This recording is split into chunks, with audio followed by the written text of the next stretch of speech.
How does one man turn a swamp with no water, no army, and no future into one of the richest countries on earth? This is the story of a man who was handed a nation that should not have survived. No natural resources. No army. Barely any drinking water. Enemies on every side. And yet, by the time he was done, that tiny island had become one of the wealthiest, safest, and most efficient countries on the planet. His name was Lee Kuan Yew, and for 3 decades he ruled Singapore with a mind sharper than a blade and a will that refused to bend. To some, he was a genius who saved his people from poverty and chaos. To others, he was a ruthless strongman who crushed anyone who stood in his way. Both of these things are true, and that is exactly what makes his story so gripping. He did not inherit a nation. He built one, brick by brick, rule by rule, sacrifice by sacrifice. And when he finally died, an entire country wept for him, even as the rest of the world still argued about whether he was a hero or a tyrant. Stay with me, because by the end of this video, you will understand exactly how one man reshaped the fate of millions. Point 1. A boy shaped by colonial Singapore.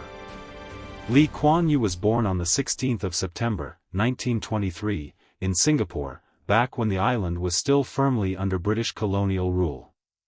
His family was Chinese, comfortable but not wealthy, and young Lee grew up caught between two worlds. At home and in the streets, he absorbed the traditions of his Chinese heritage. At school, he was drilled in the language, discipline, and mindset of the British Empire. He was, by every account, brilliant. He topped his exams across the entire region, standing out among students from Singapore and Malaya alike. This early success gave him something that would define his entire life, an unshakable belief in merit, intelligence, and hard work as the path forward. But colonial Singapore was not a fair place for a bright young local boy. No matter how talented he was, he watched the British hold every door of real power firmly shut to people who looked like him. That quiet humiliation planted a seed of resentment that would only grow stronger with time. He would eventually study law at Cambridge in England, graduating with outstanding honors. But the lesson he carried home was not really about law. It was about power, who held it, and who did not.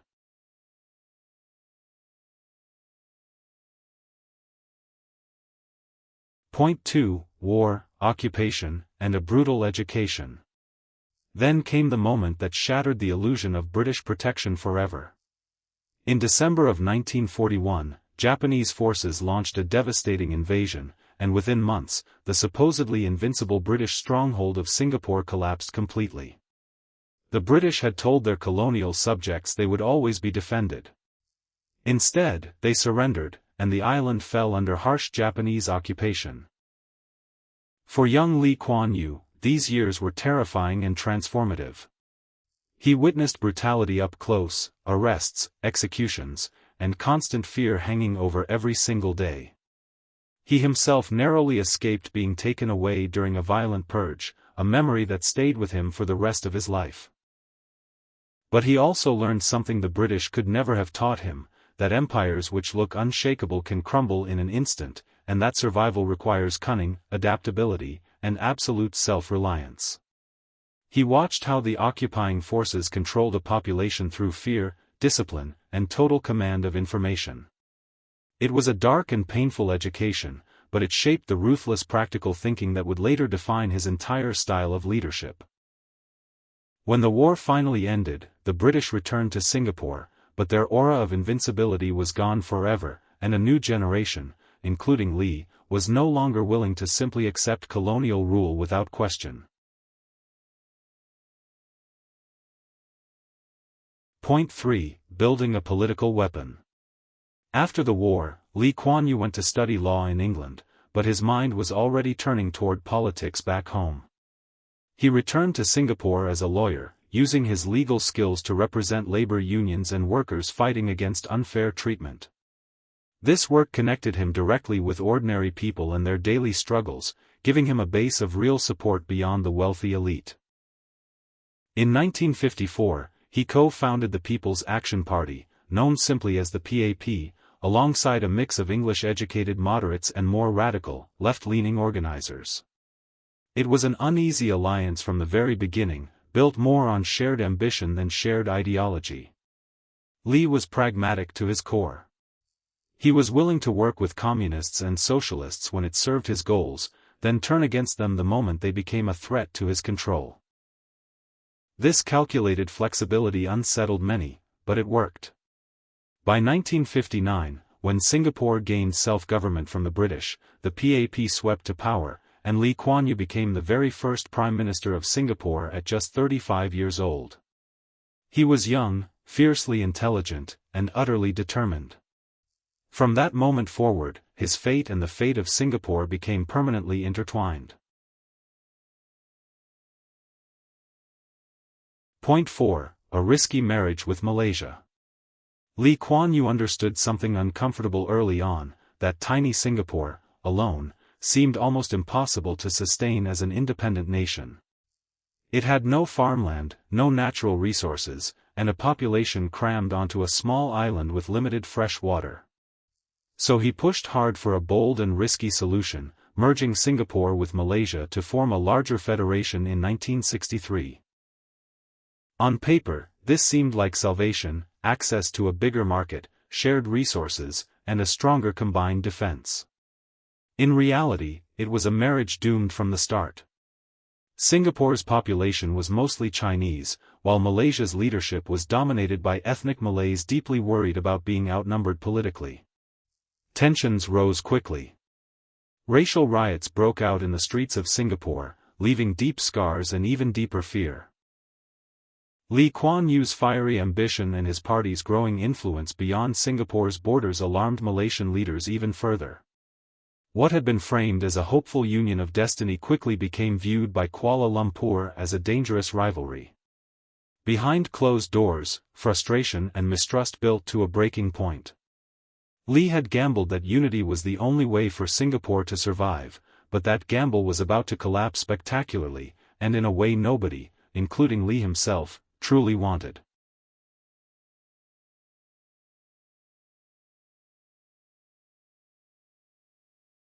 Point 5. Cast out and forced to stand alone. On the 9th of August, 1965, the unthinkable happened. Malaysia's parliament voted to expel Singapore from the federation entirely. Lee Kuan Yew, the man who had fought so hard for that union, was forced onto national television to announce that his tiny island was now, suddenly and completely, on its own. What happened next became one of the most famous moments in Singapore's history. As cameras rolled, this normally composed, iron-willed leader broke down in tears. He openly wept, struggling to speak, admitting that for him this was a moment of anguish, not celebration. It was raw, human, and utterly unforgettable. Behind that emotional collapse was genuine terror about the future. Singapore had no army worth mentioning, no natural resources, limited fresh water, and now no larger federation to lean on for protection or trade. Neighboring countries were openly hostile. Many international observers privately doubted this small island nation could survive more than a few years on its own. Lee later admitted that this was the darkest moment of his political life. Yet within that despair, something shifted inside him. If nobody was coming to save Singapore, then he alone would have to build a nation capable of saving itself, no matter the cost or sacrifice required to get there.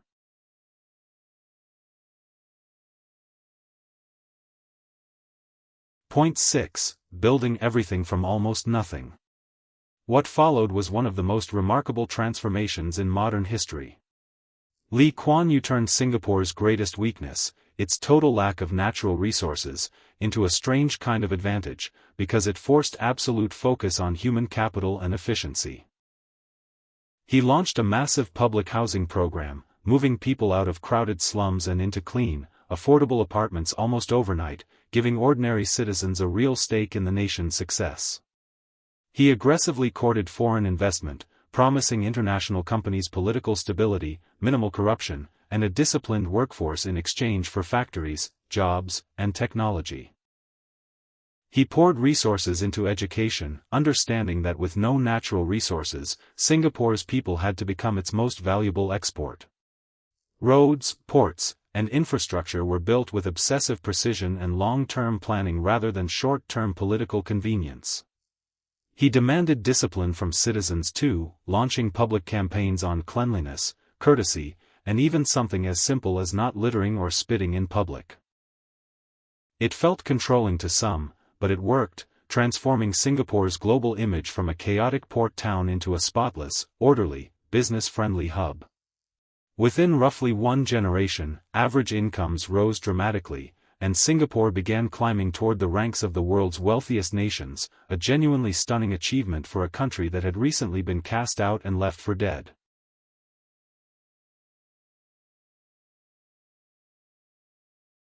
Point 7. The iron fist behind the miracle. But this incredible success came with a price that cannot be ignored. Lee Kuan Yew did not build modern Singapore through gentle persuasion alone.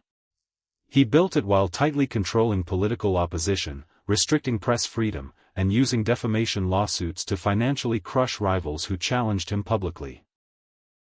Opposition politicians who dared to speak out too loudly often found themselves buried in expensive legal battles, or in earlier decades, detained without trial under strict internal security laws originally created to fight communism.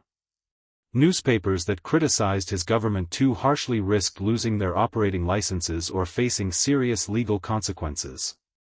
Public protests were heavily restricted, and dissent was rarely tolerated with much patience.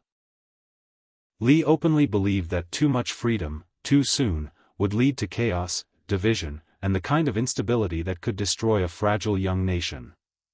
He argued, quite bluntly, that order and prosperity had to come before full democratic freedoms could safely take root.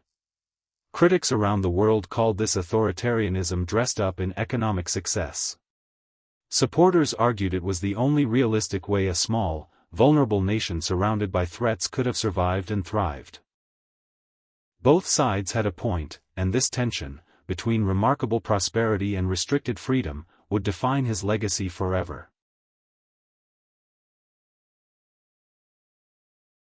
Point 8. A global financial powerhouse. By the 1980s, the results of Lee Kuan Yew's uncompromising vision were impossible to deny. Singapore had transformed into one of the so-called Asian tiger economies, a phrase used to describe the region's most explosive growth stories. Its port became one of the busiest and most efficient in the entire world. International banks and corporations set up regional headquarters there, drawn by low corruption, strong legal protections for business, and a genuinely skilled workforce. Singapore's currency became stable and trusted. Its airport and airline earned reputations for excellence recognized across the globe. Meritocracy was not just a slogan under Lee, it was policy, with top students and civil servants recruited, trained, and paid extremely well to keep government talent from being lured away by the private sector. Corruption, which plagued many neighboring nations, was attacked aggressively and punished severely, building a level of trust in institutions that became one of Singapore's greatest competitive advantages. World leaders began visiting specifically to study what became known as the Singapore model. Presidents, prime ministers, and business leaders sought his advice on everything from economic policy to geopolitics, and his opinions, whether people liked them or not, were taken seriously on the world stage.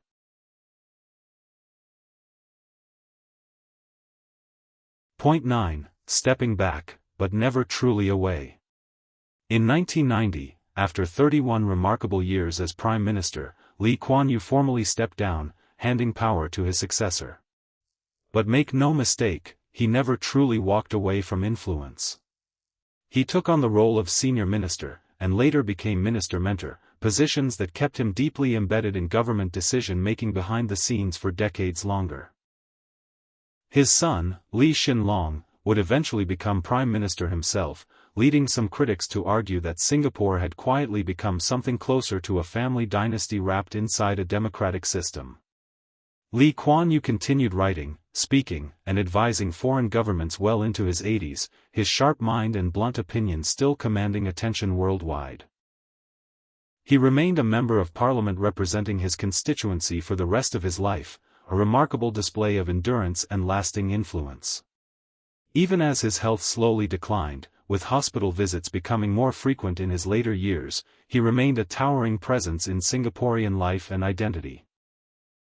He finally stepped back from cabinet involvement in 2011, closing the door on a public career that had shaped the nation for over half a century, an almost unmatched span of continuous political influence in the modern world.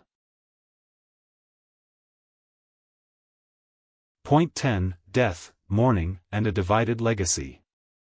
On the 23rd of March, 2015, Lee Kuan Yew passed away at 91 years old after battling severe pneumonia for weeks. His death triggered an outpouring of grief across Singapore that few could have predicted in scale. Hundreds of thousands of citizens lined the streets and waited for hours in the rain just to pay their respects as his body lay in state. His son, now Prime Minister, delivered an emotional tribute, saying his father had fought for independence and built a nation where there had been none before. World leaders from every corner of the globe sent tributes, calling him a visionary, a statesman, and one of the most consequential leaders of the 20th century. Yet even amid this massive wave of mourning, the old debates about his legacy resurfaced immediately. Human rights groups and former political prisoners spoke openly about the cost of his authoritarian methods, the silenced critics, and the freedoms sacrificed along the way. This is the complicated truth of Lee Kuan Yew, a man who is genuinely, simultaneously feared and loved, respected and resented, celebrated for building a miracle while never fully forgiven by everyone for how he built it.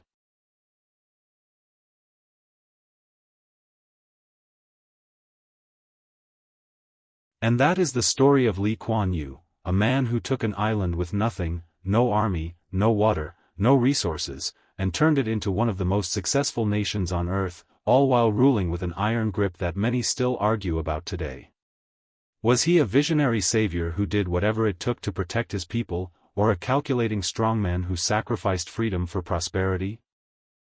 Maybe the truth is that he was both, and maybe that uncomfortable mix is exactly what real nation-building sometimes demands. History rarely hands us leaders who are simply good or simply bad, and Lee Kuan Yew might be one of the clearest examples of that complicated truth. His story forces us to ask hard questions about power, freedom, and what we are willing to accept in exchange for security and success. If this story moved you, made you think, or even made you angry, that means it did its job. So hit that like button right now, drop a comment below telling me whether you think Lee Kuan Yew was a hero, a tyrant, or something in between, and if you have not already, subscribe to this channel so you never miss the next incredible true story we uncover together. There are so many more untold stories like this one waiting for you, so do not miss out, subscribe now, and I will see you in the next video.